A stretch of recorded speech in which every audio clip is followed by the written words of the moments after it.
Por onde o empresário da confecção ele deve começar na prática, Rosana? E agora a gente está atento a essas novas mudanças, né, com relação à reforma, que é uma coisa que vai impactar muito todos os segmentos, não só o de confecção. A gente sabe que quem está no Simples Nacional não pode ter participação societária em uma empresa, correto? Eu, Tarcísio, empresário, não aconselharia a fazer. Mas Hoje em dia, o empresário ele é tratado como se ele fosse bandido. Ele é preso e o contador vai junto. Olá, seja muito bem-vinda a mais um episódio do podcast Fio de Conexão. O podcast que conecta todas as pontas do segmento têxtil para ajudar você, dono de marca e de confecção, a evoluir, crescer e estruturar o seu negócio, trazendo conteúdo prático e insights para você aplicar imediatamente no seu negócio. E hoje, como não poderia ser diferente, nós vamos ter um episódio muito especial e que é muito importante para todo dono de marca, todo dono de confecção. Vamos falar sobre gestão contábil, sobre planejamento tributário e algo que é muito importante que nós vamos viver em breve, que é a reforma tributária, que está mexendo aí com a cabeça dos empresários, que eu sei que tem deixado muita gente de cabelo em pé. Então estou recebendo aqui uma grande especialista nessa área, Rosana Ribeiro, que é do grupo Ricar, que... Perdão, né, Rosana? Grupo Ricar. Tentei não falar errado e falei errado. Do Grupo Ricar. A Rosana, que é contadora com mais de 30 anos de experiência, professora universitária, consultora, né, que já ajudou aí, eu acredito, talvez centenas de empresas a pagarem corretamente os seus impostos, a pagarem menos impostos, a lucrarem mais. Então, Rosana, seja muito bem-vinda aqui ao podcast Fio de Conexão. E eu quero pedir, eu já te apresentei, mas que você se apresente, fale para a nossa audiência quem é você, conta um pouco da sua história também. Boa tarde a todos, né? Como ele já me apresentou, meu nome é Rosana. Eu estou nessa área contábil há mais de 30 anos. Eu comecei a trabalhar, eu era bem jovenzinha, era uma outra época, não era uma época digital como é hoje, né? Mas, assim, eu gosto muito da área de confecção, eu já tive confecção por mais de 10 anos, então eu conheço bem o segmento, como funciona, né? E, além de contadora, fui professora universitária por mais de 16 anos, na graduação, todos os dias.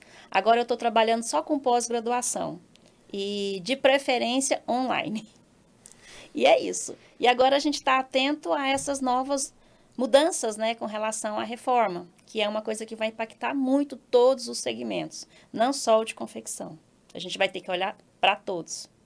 Interessante. Antes da gente entrar especificamente na reforma, né, que eu sei que é uma grande preocupação de todo mundo hoje, só se fala nisso, principalmente quando olha para o tributário, quando a gente fala de planejamento tributário, de uma estruturação, de uma gestão eficiente, também olhando do ponto de vista tributário, por onde o empresário da confecção ele deve começar na prática, Rosana? Olha, ele tem que começar olhando para dentro da empresa dele. Porque, assim, não existe uma receita mágica, não existe uma fórmula. Cada empresa, ela tem uma particularidade. E são nessas particularidades é que a gente vai escolher o melhor regime tributário. Existem algumas regras gerais, né? Que a gente leva em consideração. Por exemplo, se a gente estiver falando de uma empresa EPP ou ME, né? Uma empresa varejista, o que a gente tem que pensar, tem que levar em consideração? A gente tem que levar em consideração o Simples Nacional. Né? É o primeiro que a gente vai olhar. Mas o Simples Nacional é um tipo de tributação que tem algumas restrições. Por exemplo, quando a gente fala em Simples, tem algumas atividades que são impeditivas, causa impedimento. Né? A gente tem que pensar no faturamento da empresa, que o faturamento hoje, para o Simples, ainda é 4 milhões e 800. Já tem um tempão que está nesse valor, então, se a empresa tem um faturamento maior que esse, talvez não compense. Uma outra coisa que a gente tem que analisar é que dentro do estado de Goiás, especificamente aqui dentro do nosso estado, tem também um limite para o ICMS e para o ISS. Então, até 3 milhões e 600 eu desenquadro. Então, eu tenho que analisar isso também, né? Porque aí o ICMS passa a ficar por fora. Aí tem que ser analisado se compensa ou se não compensa. Mas, ainda, né? Levando em consideração as EPP e ME, dependendo do faturamento, do tamanho do faturamento, o Simples Nacional ainda é uma tributação muito interessante, né? A gente tem que avaliar, porque assim, existem muitas coisas dentro do Simples Nacional que é interessante. Por exemplo, o empresário do ramo da confecção, às vezes quando ele compra, ele está no Simples Nacional e ele compra para fabricar, né, uso e consumo, ele tem o DIFAL, que é uma coisa que impacta muito. E esse DIFAL, ele está pagando, né? O DIFAL é esse diferencial de alíquota que existe, ele paga esse DIFAL, isso tem um impacto muito grande no caixa dele. Mas existe algumas modalidades dentro do Simples que pode facilitar. Por exemplo, o ramo de confecção. Existem várias confecções. Dentro do Simples tem a gente sabe que quem está no Simples Nacional não pode ter participação societária em uma empresa, correto? Outra empresa do lucro presumido. Ele não pode, a empresa dele não pode participar dentro de outra empresa. Ah, sim, a empresa, né? Ser sócia de outra empresa. De outra empresa, okay. ela não pode ter sociedade em outra empresa. Mas existe dentro do Simples Nacional, lá na Lei Complementar 123, no artigo 56, uma modalidade que poderia ajudar muito o pessoal da área de confecção. Exemplo, a empresa que não é do Simples Nacional e ela compra de outro estado, ela não paga DIFAL. Por quê? Porque ela vai pagar o ICMS, correto? Ok. Mas se as empresas do ramo de confecção fizessem uma união, criassem uma empresa, elas podem criar. Lá no artigo 56, elas podem criar um consórcio de empresa. Ou seja, 2 ou mais empresas fazem uma sociedade, criam uma SPE, que é uma sociedade de propósito específico para compra.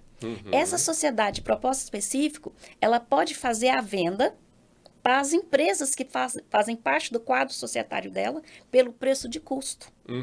E ela não vai pagar imposto, sabe por quê? Porque essa sociedade de propósito específico, a gente pode enquadrar ela no lucro real. Ah, sim. Ela não vai ter lucro. Ela pode comprar e vender pelo valor que ela compra. Então, os impostos federais, que é o PIS, o COFINS, né? O imposto de renda, a contribuição social, ela não vai pagar. Por quê? Porque ela vai vender pelo mesmo valor que ela comprou.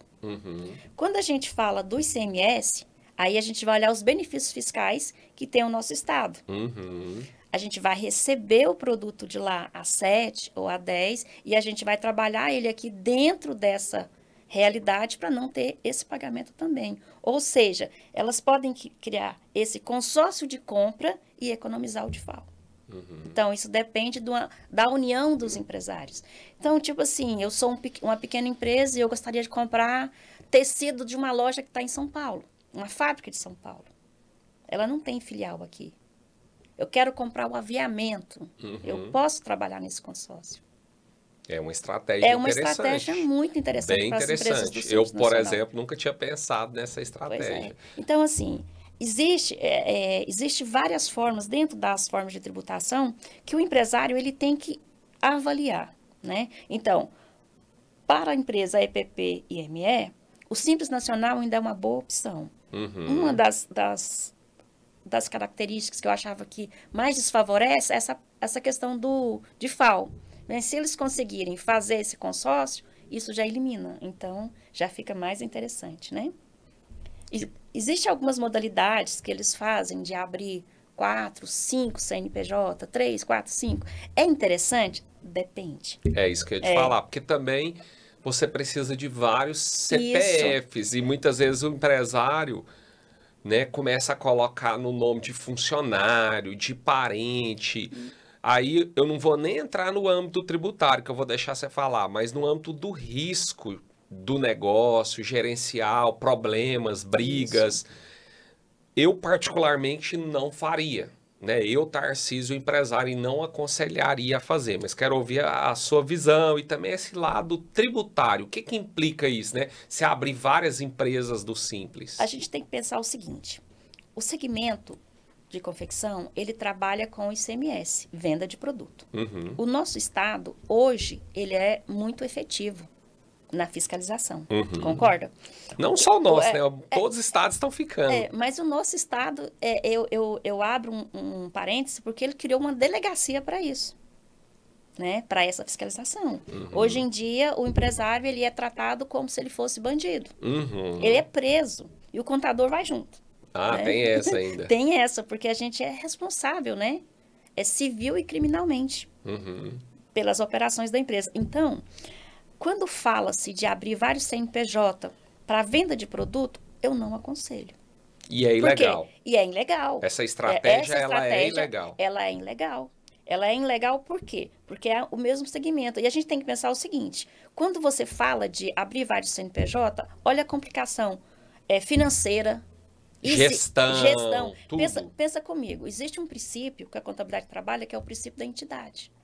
O princípio da entidade, ele fala o seguinte, que não se mistura o patrimônio do sócio com o da empresa, ou das empresas que fazem parte daquele grupo econômico. Ou seja, se você fez a aquisição por um CNPJ, você só pode vender por aquele CNPJ. E quando o empresário ele abre vários, fica muito complicado para ele separar a mercadoria, a fabricação, separar tudo. Começa a virar uma bagunça. Né? E assim, o Estado em si, eles têm o costume de fazer o seguinte, deixar você rodar 4 anos e meio. Quando chega no último ano, ele te fiscaliza. E ele pode te desenquadrar lá no último ano. E aí explica, ele recebe todo o retroativo. Todo retroativo acrescido de multa e juro. E a multa é 20%. Aí o juro é taxa Selic, que também não é barato. Então, assim, eu não aconselho quem vende produto essa estratégia de dividir CNPJ.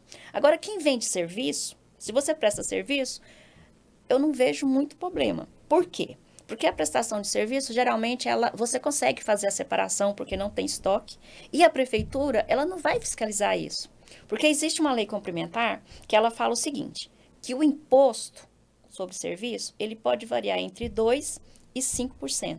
Então, dependendo do seu faturamento, porque você só vai abrir 2 ou mais empresas se o seu faturamento for alto, concorda? E quando você está com faturamento X, você já está pagando os 5%. Ou seja, a prefeitura já tem um imposto dela, que é devido a ela.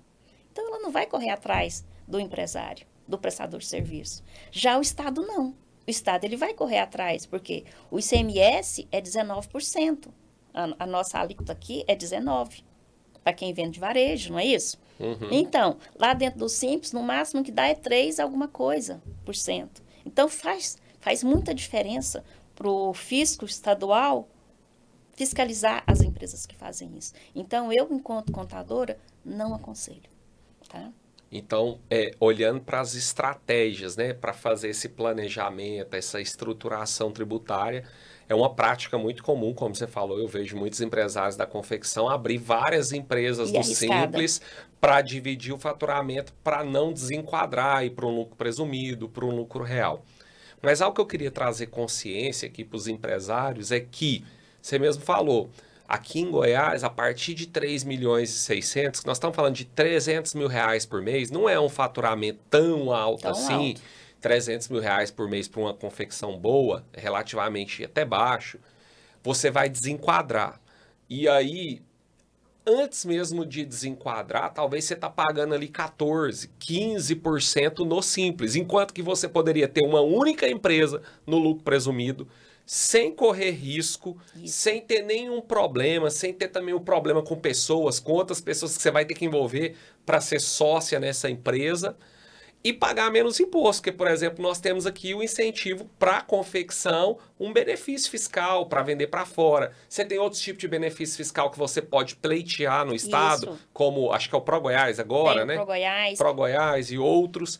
E talvez pagar, como a gente tem negócio aí que paga 9 e pouco por cento dentro do presumido, que é melhor do que se eu tivesse no Simples, sem risco, legal e correto. Eu queria que você falasse um pouco mais sobre essas estratégias, como é que você ajuda as empresas, como é que você faz essa análise para ajudar o empresário a ver o que ele realmente tem que pagar. Outra coisa que eu imagino, quando você pega uma empresa que você começa a fazer a contabilidade, como foi da nossa e como tem outras, você vê que o empresário muitas vezes está pagando errado, porque tem muito contador que ele é só, infelizmente, um emissor de guia fiscal, mas ele não pensa ali para a empresa, não olha se está pagando certo, não pensa estratégico. A importância de tudo isso, dessa estratégia, de um contador estratégico. Eu entendo que um contador estratégico, ele ajuda a empresa a crescer e a lucrar mais. Olha, quando a gente fala de um contador estratégico, a gente tem que começar falando de contabilidade.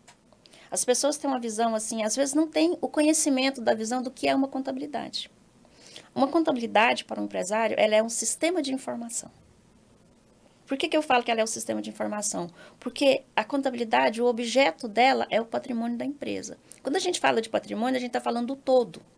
O que é o patrimônio de uma empresa? São os bens, direitos e obrigações. Então, ou seja, tudo que faz parte da empresa é o patrimônio da empresa. E é o objeto de trabalho do contador, né? Então, tudo que a empresa compra, tudo que a empresa vende, todos os contratos que ela firma, tudo isso faz parte da contabilidade. Se o empresário manda tudo para a contabilidade e o contador, que vai registrar esses atos e fatos, registra corretamente, tudo que o empresário precisa saber da empresa dele está ali. Ele não precisa de um outro sistema de informação, senão a contabilidade. Ali na contabilidade ele vai saber quanto que ele deve, né?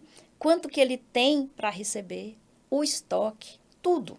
Então, a contabilidade... Se, óbvio, tiver tudo controlado contabilmente, com nota de entrada, saída, mas, lançada, né? Mas aí, Tarcísio, eu acho que é uma mudança de cultura que os empresários precisam ter. Porque quanto mais organizada a sua empresa, mais você tem o controle.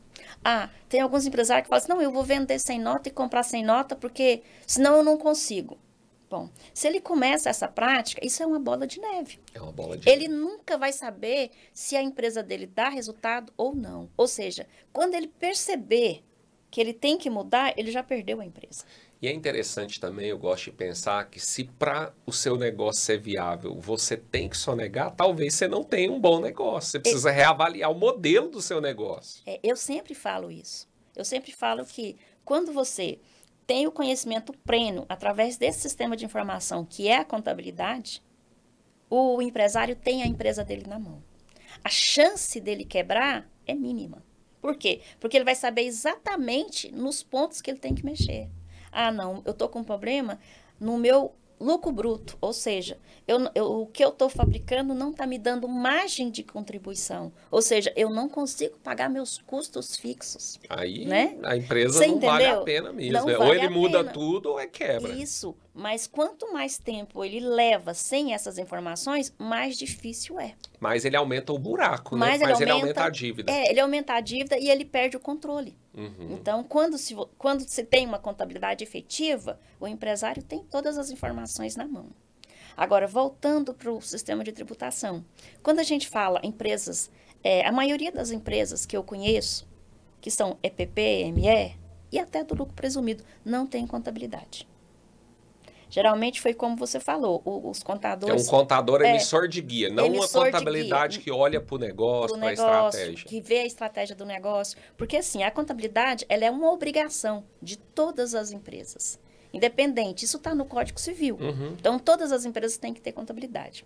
Então, se eu quero fazer um planejamento tributário, qual que é o primeiro passo? Eu preciso ter as informações coerentes da minha empresa. Eu preciso saber exatamente o tipo de fornecedor que eu tenho, o tipo de produto que eu vendo, né? Para quem eu estou vendendo, qual que é meu público-alvo naquela venda de produto. Então, às vezes, eu estou no simples por uma comodidade. Porque às vezes eu estou até pagando um pouco mais de imposto. Ao ponto que se eu começar a estudar e entrar dentro... O nosso estado de Goiás, ele tem o STE, que é o Código Tributário do Estado. Lá dentro do STE, no anexo 9º, tem todos os benefícios fiscais de todas as atividades que existem para o nosso estado. Eu costumo falar o seguinte, quando uma empresa entra no meu escritório, eu coloco ela no UTI.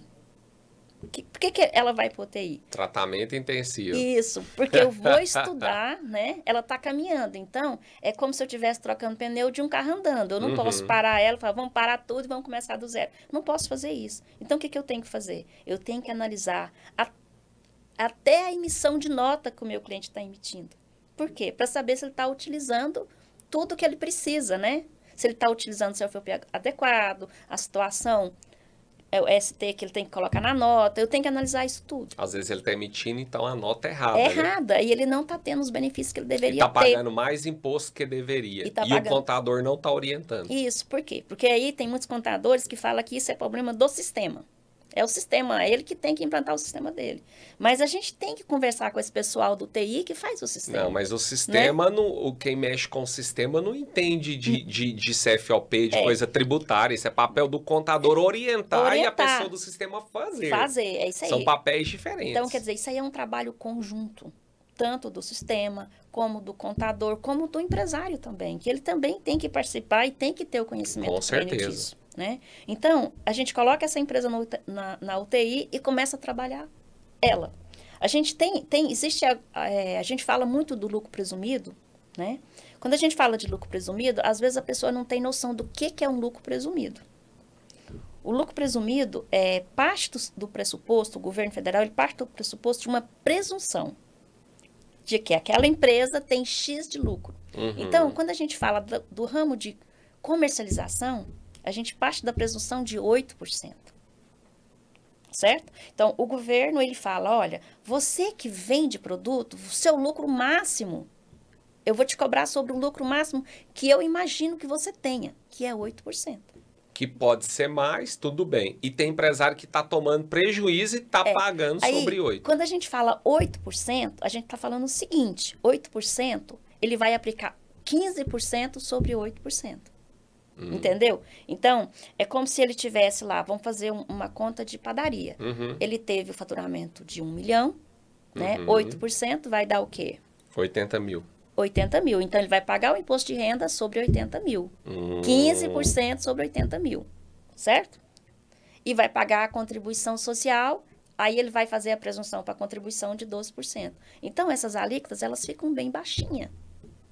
Às vezes, elas ficam, para efeito de imposto de renda e contribuição social, a presunção ela é excelente para venda de produto, né? O que vai fazer a diferenciação vai ser o ICMS, que é onde a gente vai estudar, dentro daquele segmento da confecção, quais são os benefícios que a gente pode aplicar ali, porque existem os benefícios, né? Então, o que mais pesa para o empresário não são os impostos federais, que é o imposto de renda, a contribuição social, o PIS e o COFINS. O PIS e o COFINS na presunção, ele é 3,65, não cumulativo. Aliás, cumulativo. Ou seja, ele incide esse valor sobre o faturamento. Você emitiu nota, você paga. Apesar do imposto de renda e a contribuição ser sobre o lucro, mas no lucro presumido, como ele já tem a presunção de lucro de 8%, ele faz também sobre aquele faturamento. Qual que é uma vantagem muito grande do lucro presumido? Uma vantagem muito grande do lucro presumido é que, independente do lucro que você tenha, você paga sobre aquela presunção. Ou seja, se você tiver um lucro aí de 30% do seu faturamento, você só pagou imposto sobre 8%. E assim, eu já fiz alguns estudos para alguns clientes, até prestadores de serviço, que tem uma presunção de 32%, que se o lucro dele for 20%, até 20%, não compensa a presunção. Sim. Mas se passar de 20%, já compensa a presunção. Então, assim, mais de 80% dos prestadores de serviço trabalham com lucro presumido, justamente por isso. Sim. E as empresas que são comércio, né? Dependendo da margem de lucro que ele tenha, ele vai ficar na presunção. Porque o lucro, quando a gente fala do lucro real, muitas pessoas têm uma ilusão. Ela fala assim, muitos empresários, quando eles vão conversar com a gente na consultoria, falam assim, não, eu não tenho lucro. Eu não tenho lucro. Por que ele fala que não tem lucro? Porque ele não vê o dinheiro no caixa. Mas aí você vai ver, ele tem um estoque enorme de produto, né?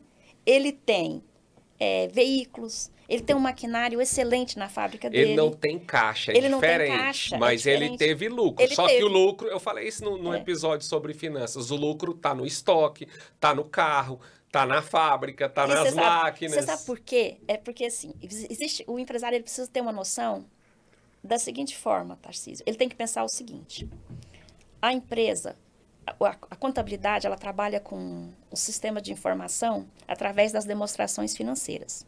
A gente tem uma demonstração financeira que chama balanço patrimonial. Sim. Acho que todo mundo já ouviu falar dessa demonstração. E ela é em forma de uma balança. A gente fala, balanço vem de balança. Por que vem de balança? Porque tem os dois lados. Contabilidade, ela trabalha com partidas dobradas. Isso é o terror dos alunos, viu? Mas não pode ser o terror dos empresários. Eles têm que ter essa noção. Então, a contabilidade, ela tem que ter uma origem e uma aplicação.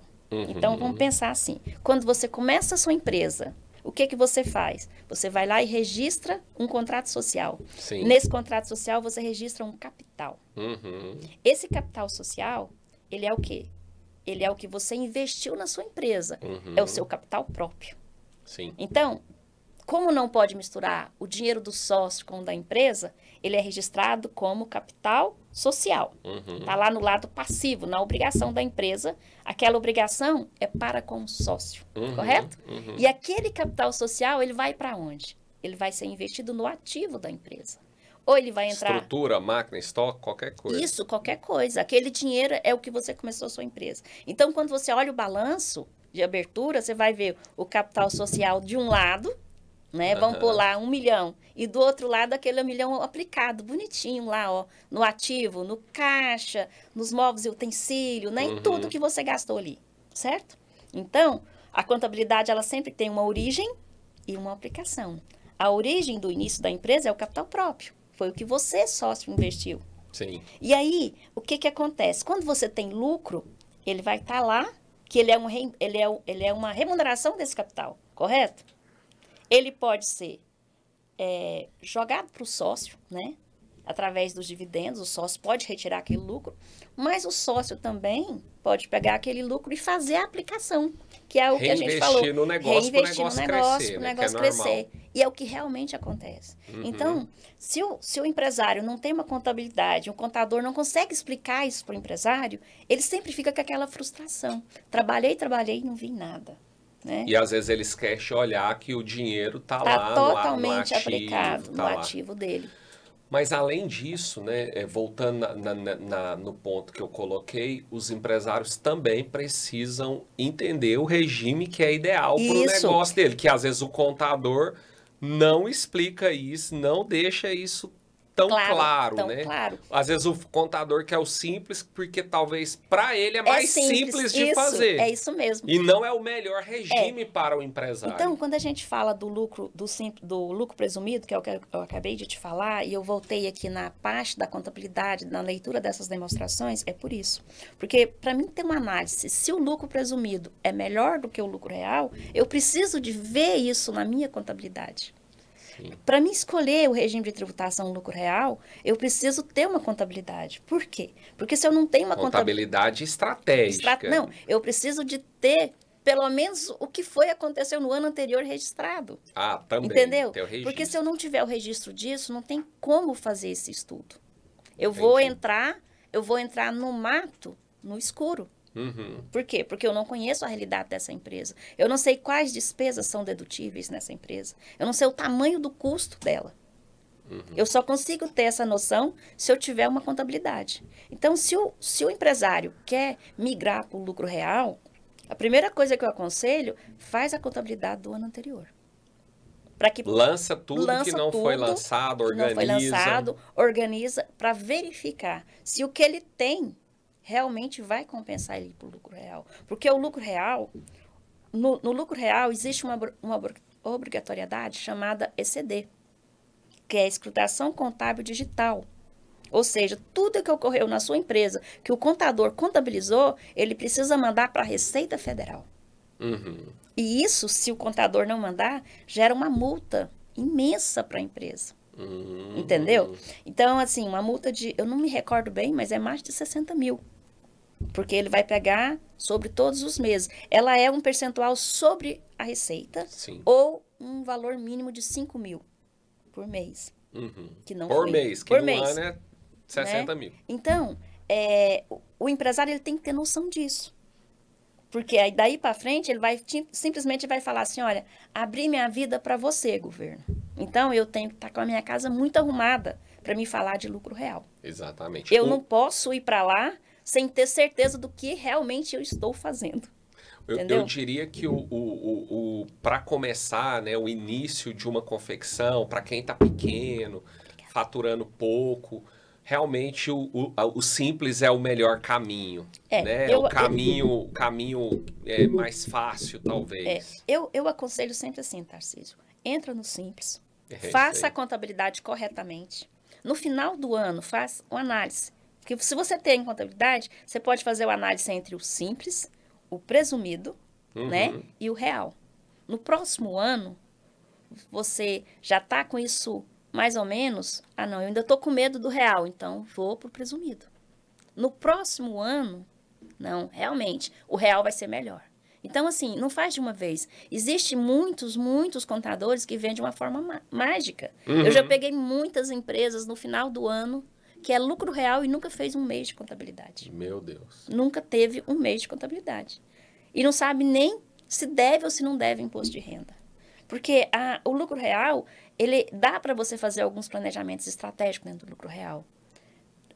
Por exemplo, tudo dentro do lucro real vai te gerar crédito, né? Tanto gera crédito, dependendo do tipo de... Se o que você adquire faz parte da sua atividade, isso gera crédito para PIS e COFINS, né? Gera crédito de ICMS e é uma despesa que pode ser abatida na receita e deduzir o seu lucro. Automaticamente reduzir o seu imposto. Mas o empresário tem que pensar estrategicamente. Porque, assim, existem muitos empresários que querem ir para o lucro real para não pagar imposto. Essa é a ideia. Só que ele esquece que o fato dele não pagar imposto significa que ele não teve lucro. Se ele não teve lucro, significa que ele também não pode crescer o patrimônio dele. Não, e ninguém monta uma empresa para não ter lucro, né? Agora, acontece muitos empresários, e eu já vi contadores orientarem a fazer algo que é fake, de que você não teve lucro, ou seja, comprar e não emitir a nota para não ter lucro, uma série de nota fiscal fria, comprar coisas pessoais no nome da empresa para inchar o gasto da empresa para não ter lucro. O que eu entendo que não faz sentido. Não faz sentido. E se um dia você decidir vender sua empresa, ela perde valor, você não consegue auditar. Então o empresário pensa muito, que eu acho que é um erro que eu quero que você traga essa consciência para os empresários, muito só no curto prazo, em lucrar hoje, esse ano. E uma empresa, e o jogo que nós precisamos jogar como empresário é o jogo do longo prazo. Uma empresa, ela é feita para o longo prazo. Ninguém monta uma empresa para acabar amanhã. E o empresário brasileiro, em grande parte, tem essa mentalidade. Ele reclama do governo, mas ele mesmo também, né? Que o governo é o vilão, mas ele não está sendo muitas vezes o mocinho. Acho que a gente tem que olhar para isso. Estou querendo dar um puxãozinho de orelha aqui, porque isso é ruim para você mesmo como empresário no longo prazo. Agora, olhando para os modelos tributários, ok, eu concordo que seja simples para entrar, para começar o ideal. Faça uma boa gestão, avalie no futuro um presumido, um lucro real. Agora, o que eu vejo do lucro real como empresário é que para ir para o lucro real, o empresário tem que ter um sistema de gestão interno robusto. Avançado, organizado. Se ele não tiver, eu entendo que não entre. A não ser que vai entrar do jeito que eu estou falando para fazer coisa errada, bagunça. Só que aí é um risco. Primeiro que é um erro e segundo que é um risco. Assim, Tarcísio, a Receita Federal, ela não tem um efetivo de fiscalização como a Receita Estadual. Que eu falei há pouco. É pequeno. Porém, a nossa Receita Federal, ela o nosso sistema tributário federal, ele é um dos sistemas mais avançados do mundo. Eu falo que a gente é mais que primeiro mundo nesse sistema. Até porque o Brasil, o foco dele é arrecadar, né? Enquanto governo. Então, e o que o governo faz para isso? Ele vai criando um mecanismo. Como é que ele cria esse mecanismo? Ele cria esse mecanismo, hoje a gente chama de Sistema de Escrituração Digital. Então, ele vai criando os SPEDs. Nós, contadores, hoje, a gente tem mais de 20 declarações acessórias, dependendo da atividade, entendeu? O que essas declarações? A gente está contando para o governo tudo que vocês fazem. Ou seja, nós somos os dedo duro. Os dedo duro do empresário. E se a gente não fizer essas declarações acessórias, a multa ela vem para o CNPJ do empresário. Então, é uma obrigação do contador. Não tem o que fazer. Nós não temos o que fazer. Mas, à medida que o tempo vai passando, ele vai fazendo com que essas declarações conversem uma com a outra. Né? A gente tem dentro da Receita Federal, a gente tem uma plataforma chamada ECAC. Lá dentro tem todas as informações do empresário, da empresa, né? Em 2019, teve uma lei chamada Lei da Liberdade Econômica. Ela foi apelidada desse nome, né? O que isso impactou na vida do empresário e que hoje a gente fala de planejamento tributário, a gente não pode deixar de falar isso para o empresário. Porque antigamente, o empresário ele abriu uma empresa, aí partia-se do princípio da entidade. A dívida da empresa era da empresa. Muitos empresários ficou devendo milhões e não pagou. Porque a dívida era da empresa, Era da não empresa, era do empresário. não era do empresário. Então, com essa lei, o que aconteceu? Lá dentro da lei, ela era para facilitar a abertura de empresa, que de fato facilitou. Mas lá dentro tem um artigo, eu não me recordo, mas depois eu posso te mandar. Tem um artigo que fala que a dívida da empresa pode ser transferida para o empresário. Então, hoje, quando você abre o ECAC, que a empresa está devendo, e você abre o ECAC do empresário, aquela dívida da empresa já está no nome dele. A Receita Federal, ela já protesta o empresário. Ou seja, o que eu falo para os empresários? Não deva imposto. Não deva imposto. É melhor você atrasar o seu fornecedor do que você atrasar com o governo. Ah, mas o governo parcela. Sim, ele parcela. Mas você tem que lembrar que quando você atrasa o imposto, por dia é 0,33. No final de 20 dias, deu... No final dos 30 dias... O juro é o maior que tem, o juro nós não estamos falando imposto, do juro, né? nós estamos falando da multa. A multa. É 0,33. Até 30 dias você já está com 20% de multa, que é o limite. Ou seja, qual investimento que você faz hoje que você ganha 20% ao mês? Eu não conheço. Entendeu? A não ser coisa maluca, né? Mas... mas até se você pegar dinheiro emprestado no banco, é mais barato do que com o governo. Aí ele vai te jogar 20% de multa, né? Você está lá na conta corrente já no primeiro mês com 20% de multa naquele imposto. Depois você tem uma taxa Selic, que vai ser todo mês. Vai atualizar aquele valor. E aí, passou 90 dias, ele pode mandar para a procuradoria. E aí ele vai te cobrar custos de advogado, vai jogar mais 10%. Ou seja, nada, quando você demora a pagar seu imposto... Ou seja, nunca deva ao governo. Nunca deva. Esse imposto seu, ele dentro de um ano, é quase que 50% que ele aumentou. Então, não existe... nem o juro do cheque especial é isso. Meu Deus. Entendeu? E o que é pior... É para você realmente não atrasar que ele faz isso, um levantamento da sua vida, lá dentro do ECAC tem a sua capacidade de pagamento. Ele sabe a sua capacidade de pagamento. Dentro da sua capacidade de pagamento, ele já manda aquilo lá para a sua pessoa física. Ou seja, aí se você for fazer uma transferência de um imóvel, se você precisar da certidão... Agora diz que não precisa mais. Mas se você precisar de uma certidão negativa do seu CPF, ela não vai sair negativa. Vai sair com efeito positivo. Não vai sair com efeito positivo. Vai ela sair não vai positivo. sair. Ela não vai sair.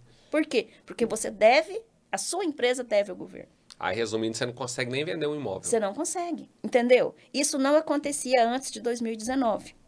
Mas agora está acontecendo. E eu tenho visto muito empresário com problema por conta disso. Então, gente... Não deva ao governo. Não deva ao governo. Se deve, faz um parcelamento, né? Coloca dentro do seu fluxo de caixa e não deixa de pagar o atual. Porque o atual... O atual para não gerar novas dívidas, juros, isso, tudo mais. Né? Então, assim, o que a gente precisa fazer? A gente precisa tomar consciência, o empresário, né? Eu penso que todo mundo, é como você falou, quando você abre uma empresa, é como se você criasse um filho, não é? Você quer que ele cresça, que ele desenvolva, E assim, ali quando você cria uma empresa, você cria um sonho, né? E ali, muitos empresários colocam a vida dele. Sim. Trabalha de dia, trabalha de noite. É verdade. E assim, o empresário, ele precisa ter um mínimo de conhecimento contábil, fiscal, para poder ele gerir o negócio dele melhor. Ele pode contratar quem ele quiser, o especialista que ele quiser, mas se ele não se dedicar a aprender um pouco, qualquer um vai passar ele para trás. Infelizmente. Entendeu? Então, eu sempre falo, eu trabalho, eu acho que eu já devo ter feito mais de 40 turmas de contabilidade para não contadores. Por que eu falo sobre isso? Eu falo sobre isso porque o empresário, ele precisa, no mínimo, saber ler as declarações dele. Porque, por exemplo, ele quer fazer um negócio, ele quer mandar a declaração dele para o banco. Às vezes, ele fala com o contador manda de qualquer jeito, o banco não aprova. Mas ele conhece o negócio dele. Se ele souber ler o balanço dele, ele vai falar para o contador, Isso aqui, por que está desse jeito? Entendeu? Ah, mas o empresário não tem um nível de escolaridade. Gente, se ele tem capacidade de gerir um negócio, de fazer um negócio, ele tem. Ele tem sim. É só ele pegar a pessoa que vai saber ensinar ele a fazer aquilo. Ele precisa, não é difícil. Precisa buscar esse conhecimento. Buscar como a gente precisa como empresário na área financeira, na área da produção, na área de liderança. Isso. O empresário, ele tem que ser multidisciplinar, né? Ele tem que aprender várias disciplinas, não tem escolha. Não tem escolha, é isso que eu quero. A pessoa, ela começou um negócio, ela precisa começar a fazer um curso de gestão financeira. Precisa. E precisa conhecer de contabilidade. Precisa. Até, o básico ela precisa conhecer, até para ver os erros do contador. Vamos pensar numa confecção. Se você é dono de uma confecção e você não conhece de costura, como é que você vai cobrar dos seus colaboradores? Não vai. Você não vai. Quando você é dono de uma confecção, você aprende a costurar, você aprende a cortar. Eu nunca costurei, mas eu sei como fazer uma boa costura, como acompanhar. Os outros processos todos eu passei na confecção. Fiz mesmo, eu mesmo fazendo silcando, tudo. O único que eu não fiz foi costurar. Mas eu sei cobrar, eu sei acompanhar, eu sei que uma boa costura, eu entendo da máquina, eu entendo tudo. Até eu só não sentei na máquina, tudo. Comprei muita agulha, tudo, a ponta bola... Tudo, se é a 8, é a 9, por que tá furando o tecido, é porque tá com a agulha que a ponta fura, tudo eu entendo. Só não sentei na máquina para costurar, mas eu entendo tudo. E é assim um negócio como um todo, Tarcísio. Quando você fala, então assim, a atividade principal é a confecção, é a costura, é o corte, porque assim, todo mundo sabe que para uma roupa ficar boa, ela começa do tecido, né, tem que ser um tecido de boa qualidade, mas muito importante é o corte. Sim. E se o corte foi bom, mas a costureira não sabe montar, estragou tudo. Ela acaba com o corte. Com o corte e com o tecido. Com o tecido. Então, assim, e é assim a sua empresa. Se você tem que conhecer da sua atividade principal, você tem que conhecer as acessórias. Porque o coração de uma empresa é o financeiro. Sim. Eu sempre falo, se uma empresa não tiver um financeiro efetivo, que vai trazer as informações para a contabilidade corretamente, sim, você está enrolado. Não adianta você fazer o melhor produto do mundo. Você ter o cliente. Mas vai se você ter produto bom, cliente, mas vai quebrar do mesmo jeito. Mas vai quebrar do mesmo jeito. Então, você precisa ter essa gestão financeira. E aí, isso vai passar por todos os processos. O financeiro, o contábil. E o contábil é o quê? Eu não falei que é um sistema de informação? Se você tem um sistema de informação, mas você não sabe ler as informações, de que te adianta ter o sistema? Nada. E é um GPS desligado. Isso. Como você vai ler esse sistema de informação? Aprendendo a ler as demonstrações contábeis. Olha, eu assim, como eu estou no ramo há muitos anos, né? Na área de contabilidade, eu já peguei empresário que não sabia nada. No final de 1 ano, 2 anos, eu já sabia ler os balanços. Por quê? Porque na hora que a gente faz as apresentações, a gente vai explicando de uma forma bem simples, né? Uma linguagem simples para o empresário entender. Isso significa isso, isso significa isso. E é assim, é como qualquer coisa que você faz na vida. Se você repete, você vai praticando até você entender, ter um entendimento daquilo. Sim. Rosana, e agora passando por um tema que está muito em alta, que eu sei que é uma grande preocupação dos empresários, que é a reforma tributária.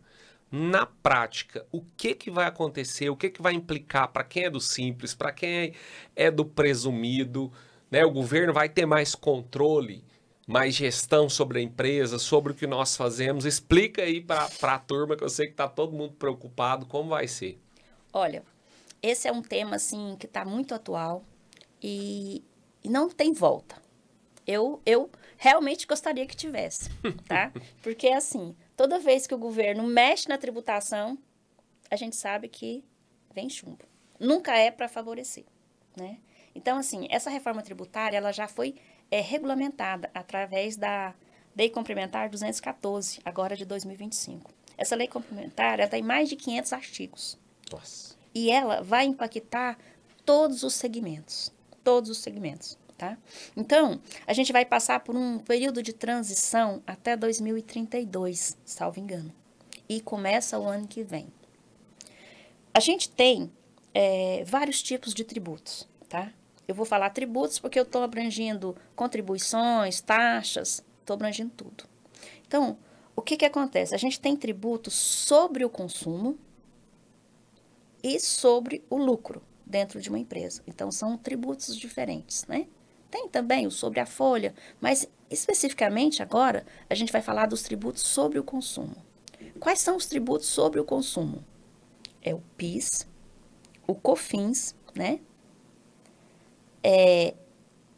O ICMS, o ISS.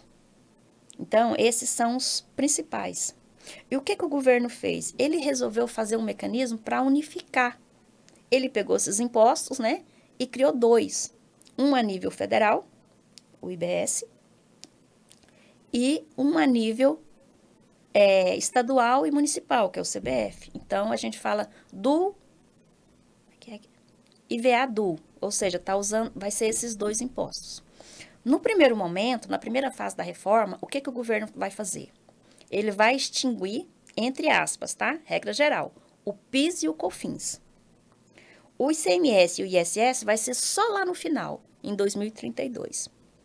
Mas, de início, o governo quer extinguir PIS e COFINS, tá? Então, a gente está falando de imposto sobre o consumo. O imposto sobre o consumo, para nós, assim, traduzindo, é o que incide sobre o faturamento, sobre a venda. Quando você faz a venda de alguma coisa. Então, esses impostos, eles vão ter uma tributação diferenciada. Vão se criar uma alíquota específica para unir todos esses impostos. Mas, por enquanto, como é só o PIS e o COFINS, lá nessa lei tem basicamente para o PIS e COFINS. Mas as outras alíquotas, que é para o ICMS e o ISS, ainda vão ser criadas para somar essa que já está, para a gente poder fazer um único. Então, como isso é 2032, o governo está nessa fase de transição. Mas vamos para o que interessa para o ano que vem. O ano que vem, 2026, vai ser um ano de transição. Então, o que eu aconselho para os empresários, tá? Primeira coisa, aprender a emissão de nota. Ah, mas eu sei emitir nota. Não. Todo mundo sabe emitir. Mas agora, a gente tem novas regras para emissão, tá? Essas novas regras, elas vão incidir dentro dessa lei complementar 214, ela tem lá tipos de serviço que vai ter redução da base de cálculo do IBS, né? E do CBS. Vou dar um exemplo. Eu, contadora. Eu, como contadora, a redução da base de cálculo é de 30%. Produtos da cesta básica, é zero a alíquota, a base de cálculo. Então, não vai incidir. Então, lá tem os anexos. Dentro desses anexos vai ter a particularidade de cada tipo de produto, né? Cada tipo de serviço. Então, e para isso vai ter um CBS, vai ter alguns campos da nota fiscal que a gente vai ter que preencher, que a gente não a gente preenchia, né? Mas tem novos para ser preenchido corretamente. Por que eu estou falando que tem que se aprender a emitir nota fiscal?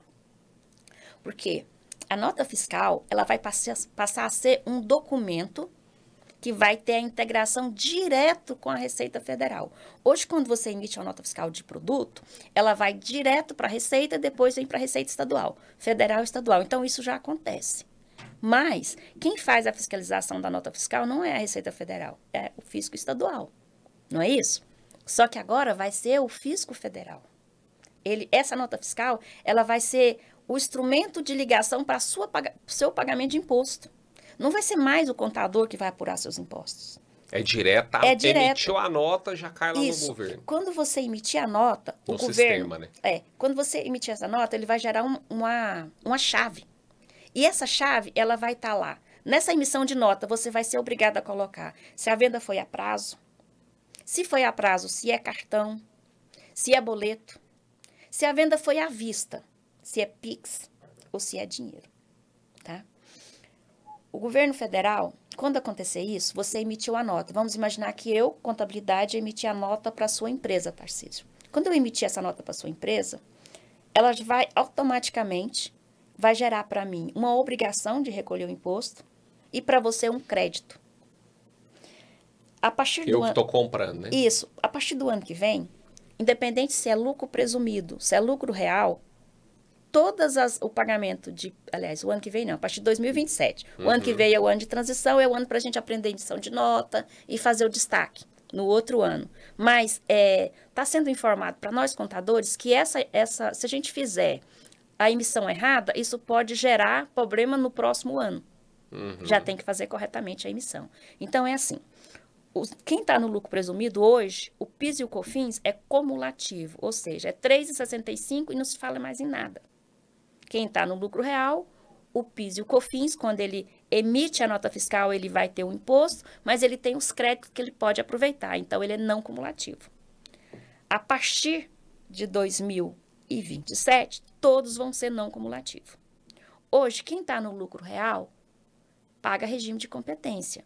Quem está no lucro presumido pode escolher se vai pagar quando recebe ou se quando emite a nota. Eu posso trabalhar regime de caixa no lucro presumido e no Simples Nacional, certo? A partir de 2027, acaba isso. Tudo é regime de competência na emissão da nota. Ou seja, vai impactar no fluxo de caixa, Vai porque você vai ter muito. que pagar o imposto e ponto final, independente se você recebeu ou não. Ou não, e você tem que pensar o seguinte, se você está no regime, se você paga imposto hoje, regime de caixa, quando você chegar lá, você vai ter que pagar o que está para trás. Você vai ter que fazer esse levantamento e oferecer a tributação, porque mudou. Já vai ser regime de competência, salvos para algumas atividades, tá? O pessoal da construção civil, que vende loteamento, esse pessoal vai ter algumas exceções. Mas como a gente está falando aqui de comércio, eu não posso deixar de falar que essa é a mudança. Só que, quando você emitir a nota, hoje o nosso imposto ele é gerado por dentro. Então, é assim, quando o Tarcísio me vende uma blusa, se eu pago R$100 nessa blusa, é R$100. Eu não sei quanto que eu estou pagando de imposto, correto? Porque o ICMS ele é por dentro. O PIS e COFINS está embutido também. O IVA, né, o IBS, né, o IVA-DU, que vai ter o CBS aqui, ele vai ser por fora. Então, aquela alíquota, vamos imaginar que a alíquota seja 8,4, inicial agora. Quando você me vender a blusa de R$100, eu vou ter, vai ser 108,04 centavos. O produto seu é 100. Ah, então vai sair na nota um valor a mais para o imposto. Te vendi por 100, a nota já vai sair 108,40 centavos, aplica-se a alíquota. Isso, e é assim, esse IVA, né, esse IVA, que vai ser esse DU, IBS, CBS, ele vai ser por estado. Então, não vai ter isso, não vai ser igual no Brasil inteiro. Não vai ser igual no Brasil inteiro. Assim como funciona na Lei Complementar 116, ele tem um parâmetro, ele tem um teto.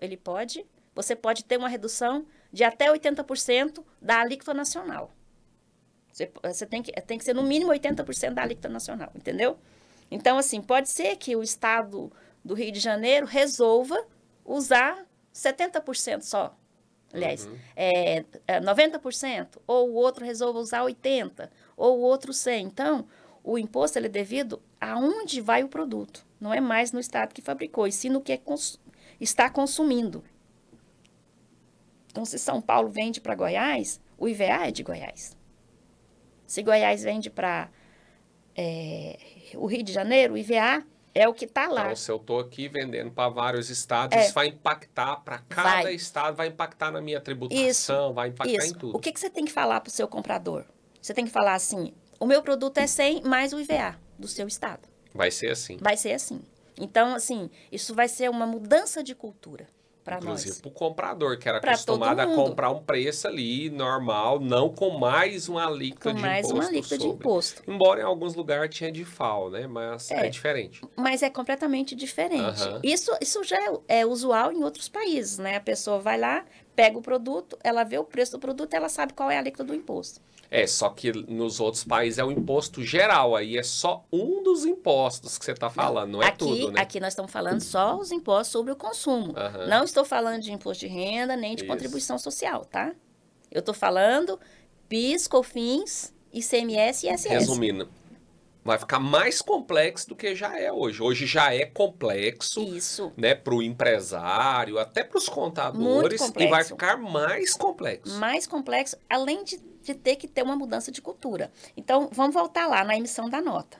Então, quando eu emitir essa nota da venda dessa blusa de R$100, eu vou falar para o meu comprador, olha, mais o IVA do seu estado. Vamos imaginar que o IVA dele lá, para o ano de 2027, seja 8,4. O IBS lá, do dele, 8,24. Ali vai compor PIS e COFINS, dentro, agora de inicial. O que vai acontecer nessa hora? Eu emiti a nota, o governo vai gerar para você que vendeu um débito, né? Você já vai estar devendo. E para quem comprou, vai ter um crédito. Mas esse crédito, ele precisa ser ativado. O que significa isso?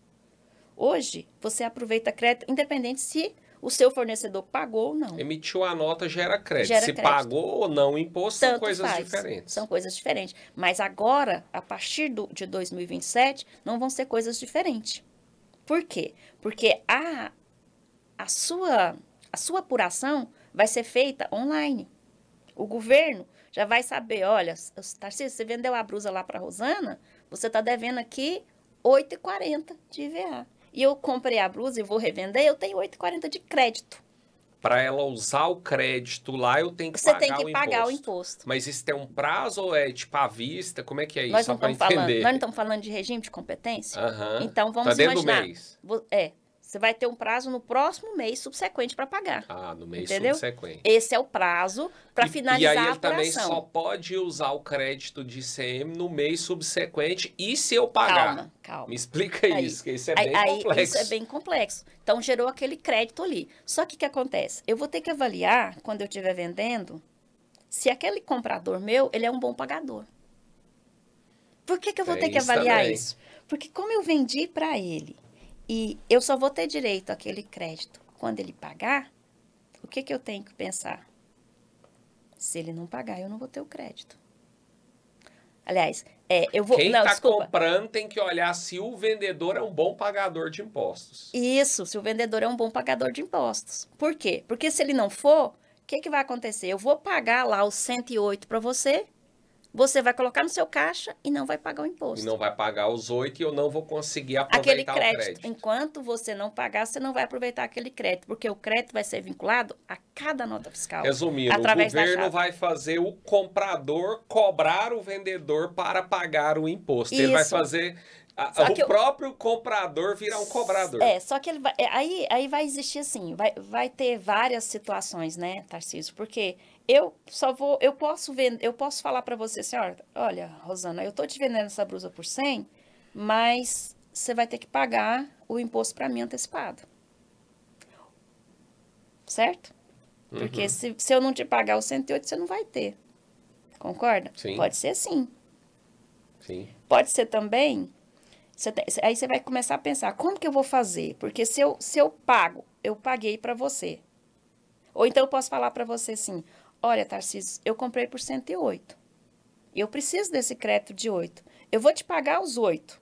Mas se você não pagar lá, eu não vou ter. Então eu posso falar assim, eu vou te pagar só os 100. O 8 eu vou gerar o DAS aqui e eu mesmo vou pagar. Posso adiantar? Posso. E ele pode pagar? Pode. Não dá problema? Não vai dar problema. Eles vão fazer um mecanismo que você pode pagar o imposto que você vai aproveitar o crédito.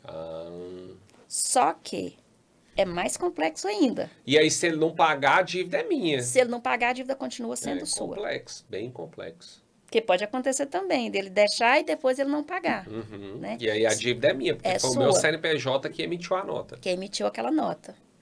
Mas se ele te paga completo e você não paga, ele fica no prejuízo. Porque ele não vai poder se apoderar do crédito. Então, é bem complexo. Só que o governo, para evitar esse tipo de problema, ele criou um mecanismo chamado split. Explica. É assim. Você já viu falar de o que é o split? Não. Isso é muito usado em tipo Detran, esse tipo, uma vez eu trabalhei com vendas de placas, né? Uma contabilidade de placas, que era assim, a taxa que era do Detran já ia direto para ele e as placas que o consumidor pagava ficava para quem vendeu, entendeu? Então fazia assim, o banco fazia a separação. O que era do Detran e o que era da loja de isso. placa. Então isso é um tipo de split, né? É uma separação do recurso. Então você lembra quando eu falei que a emissão da nota, o governo já vai saber quem foi o CNPJ que comprou, ou o CNPJ que vendeu, CNPJ que comprou, ou que vendeu, ou CPF, entendeu? Então, quando você emitir a nota, por que é tão importante? Porque lá na nota você vai vincular aquele pagamento, se vai ser à vista através do Pix, ou se vai ser à vista através do cartão, né? E se for ou se é à vista através do boleto. Você vai ter que vincular na nota. Então, quando o seu fornecedor, quando o seu cliente te pagar, Se ele pagou antes do vencimento do imposto, o governo vai receber antes do vencimento do imposto. Ou seja, o sistema que com certeza vai coligar com os bancos, vai separar o que é imposto, o que é seu e já vai pagar automático o governo e vai cair na sua conta só o que é seu. E lá na sua conta de apuração, o contador vai ter que prestar atenção nisso. Se realmente aconteceu isso. Se foi pago, ou se foi pago em duplicidade. Resumindo, o governo não vai correr risco de ter sonegação, desde que a nota tenha sido emitida, obviamente. Desde que a nota tenha sido emitida. Ou seja, não tem mais... E que haja um pagamento. Mas mesmo que não haja o pagamento, já ocorreu a dívida. Resumindo, muita coisa aí, né? Para explodir a cabeça dos empresários. Mas essa mudança vai ser gradual. Então, ela começa em 2026 e isso vai acontecer mais efetivamente em 2027. Esse sprint está programado para 2027. Mas o que a gente precisa ter em mente em 2026? Treinar a emissão de nota. Verificar todos os nossos produtos. Todos os benefícios que tem. O que tem incidência. E isso agora dentro da nova legislação, que é a Lei 214. Mas e o PIS e COFINS? Continua no ano de 2026. Mas para o ano de 2027, isso muda. Isso, a gente está falando de lucro real, lucro presumido é certeza, né? O lucro real já era, a não cumulatividade não vai mudar muita coisa. Lucro presumido mudou. Agora, o Simples Nacional. O Simples Nacional, ele vai ter, a partir do ano que vem, a gente já vai pensar em... Hoje, a opção do Simples Nacional é até 31 de janeiro do ano subsequente, né? A partir do ano que vem, a gente vai ter a gente vai poder escolher se a gente quer pagar o IBS e o CBS dentro da guia do Simples ou se a gente quer pagar fora da guia do Simples. Por que a pessoa do Simples Nacional tem que fazer essa opção? Pelo seguinte, se tudo que você vende gera crédito, então, se a empresa do Simples Nacional presta serviço para uma empresa de lucro real, lucro presumido, ela vai perder, ela não vai ter a mesma competitividade das outras empresas que não é. Por quê? Porque o crédito que ela vai oferecer é muito menor. Ela só vai poder oferecer o crédito que está dentro da guia do Simples, que é pequeno. Então, provavelmente ela vai perder cliente. Vou colocar o meu escritório. Eu presto serviço e a maioria dos meus clientes são lucro real, lucro presumido. Se eu ficar por dentro, provavelmente ele vai procurar um escritório que esteja por fora para oferecer o crédito. Então, o Simples Nacional ele vai poder fazer a opção. Quando for em setembro do ano que vem, ele vai escolher se ele quer pagar o IBS e o CBS por dentro da guia do Simples, como já é, ou se ele vai pagar por fora. Isso no mês de setembro. E vai ter validade para até julho do ano subsequente. Vamos imaginar que eu escolhi pagar por fora. Quando chegou no mês de abril, eu vi que não está sendo bom, eu vou fazer uma nova opção. Aí, quando chegar em julho, muda novamente. Então, assim, isso é interessante. Por exemplo, se eu estou começando uma empresa, né? Eu estou no Simples, mas eu estou começando uma empresa, eu estou comprando muita coisa, né? Estou comprando os maquinários, estou comprando... Eu sou uma confecção. Vou comprar máquina, vou comprar tudo. Então, vou enquadrar no Simples? Vou. Aí eu vou escolher por fora. Por quê? Porque eu vou ter crédito. Então, eu vou poder compensar e, muito provavelmente, eu vou pagar menos imposto. Quando eu terminei essa parte, eu quero voltar para colocar dentro, se os meus consumidores são consumidores finais, então compensa ficar por dentro.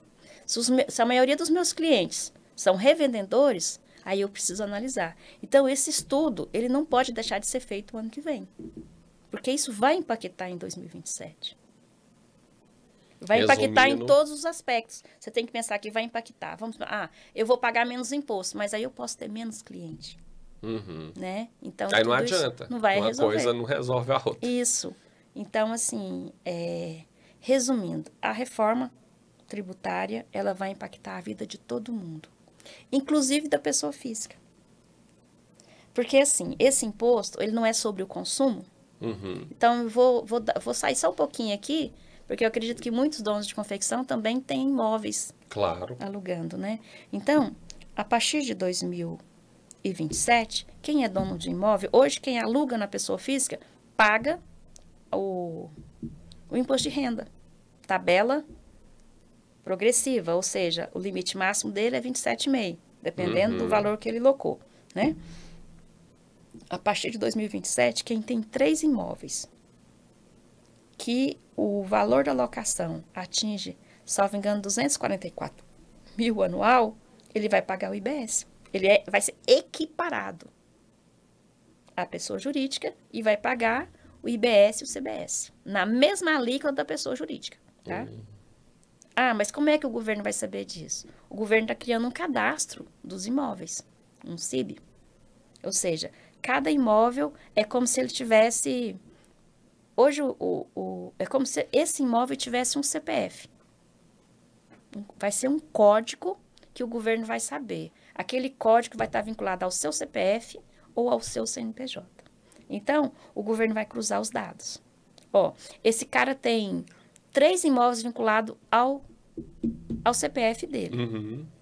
Ah, mas como é que ele vai saber que está alugado? Aí ele vai pegar uma declaração acessória que começou a valer em 2016, chamada E-Financeira, que até hoje o governo não fez jus dela. O que é a E-Financeira? Mas ela não existe à toa, né? A E-Financeira é uma declaração que os bancos são obrigados a mandar todos os meses para a Receita Federal a sua movimentação, ou seja, não existe sigilo bancário mais. Então, você tem 3 imóveis, aí ele vai pegar, mas ele está declarando que ganha só isso, mas e essa movimentação toda? Esse dinheiro que passou aqui, ele comprou tanto, aí ele vai te chamar para esclarecimento. Entendeu? Então, por isso que eu estou falando, cada ano que passa, o governo cria mais mecanismo de fiscalização. Então, por exemplo, quem tem imóvel, é a hora de transferir para uma pessoa jurídica. É melhor, né? É muito melhor. Porque aí ele vai fazer a coisa certa. Ele vai pagar sobre a locação.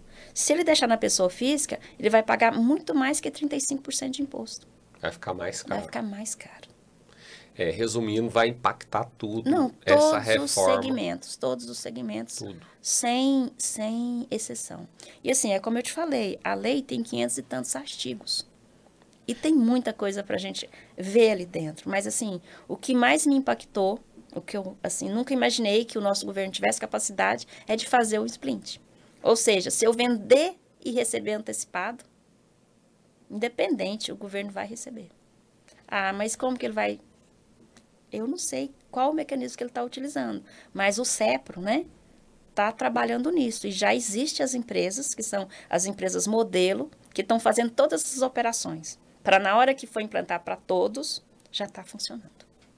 Bom, o que fica aí, né, de aprendizado para você, empresário, dono de marca, confecção, é que não adianta. Você tem que entender dos números do seu negócio, das finanças do seu negócio e do lado tributário. Se você Principalmente. não entende, você precisa buscar conhecimento, buscar ajuda, ter uma boa contabilidade que te apoie. Eu vou deixar aqui também, né, tá na descrição desse episódio, todos os contatos da Rosana, da contabilidade Ricard, que é a contabilidade dela. E nós criamos a mentoria Têxtil Club para isso, para ajudar empresários, donos de marca, de confecção que querem avançar, crescer, estruturar o seu negócio. Né? Não temos um módulo de contabilidade lá, mas vou fazer aqui o convite para a Rosana, quem sabe ela aceita, mas a gente pode te direcionar, te acompanhar. E o podcast Fio de Conexão também é para isso, para te trazer conhecimento, instrução prática para você aplicar no seu negócio. Rosana, foi uma conversa muito rica aqui. Eu entendo que os empresários precisam, né, desse conhecimento, precisam de ter clareza sobre a necessidade de entender sobre o modelo tributário do Brasil, o modelo tributário em que a empresa dele opera. Ele precisa estudar sobre isso, então você deu uma aula aqui, não é tão simples de entender, eu que já entendo bastante, às vezes alguns termos aí são difíceis, mas o empresário precisa passar por isso, precisa aprender. Então eu queria que você deixasse aí uma última mensagem, algo que você queira deixar, às vezes alguma coisa especial para esses empresários, e foi um grande prazer te receber aqui. Obrigada. Não, assim, o que eu quero falar para os empresários é o seguinte, é simples.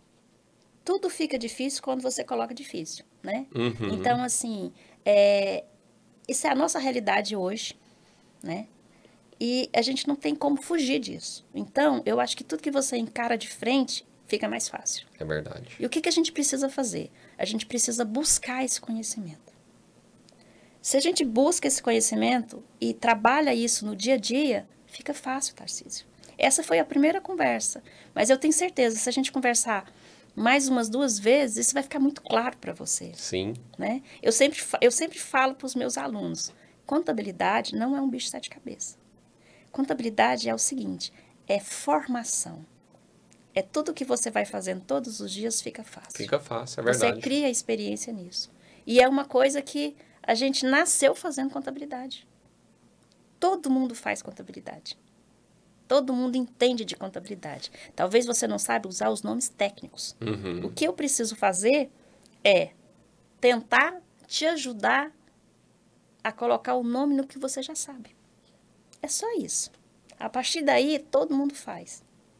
Excelente, obrigado. Esse foi mais um episódio do podcast Fio de Conexão, o podcast que conecta todas as pontas do segmento têxtil para ajudar você, empresário da confecção, a avançar, a crescer e estruturar o seu negócio. Então, se você gostou desse episódio, deixa a sua curtida, compartilhe. Eu sei que esse episódio pode ajudar muitos empresários, então compartilhe. Muito obrigado, até a próxima.